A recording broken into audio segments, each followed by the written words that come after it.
নির্বাচন না হলে বিশৃঙ্খলার শঙ্কা প্রকাশ করে জামায়াত ইসলামের আমির ডাক্তার শফিকুর রহমান বলেন, সবাইকে নিয়ে ফেব্রুয়ারিতে নির্বাচন আদায় করে নেওয়া হবে। সকালে সিলেটের ওসমানী আন্তর্জাতিক বিমানবন্দরে সংবাদ সম্মেলনে তিনি আরও বলেন, জামায়াত এখনও নির্বাচনী জোট করেনি, তবে সমমনা দলগুলোর সাথে সমঝোতা হতে পারে।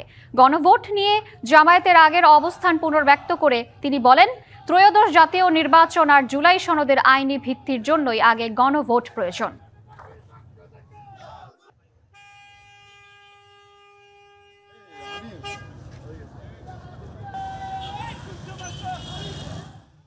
আমাদের অবস্থান হচ্ছে যে গণভোট আগে না হলে কিসের ভিত্তিতে সাধারণ নির্বাচনটা হবে।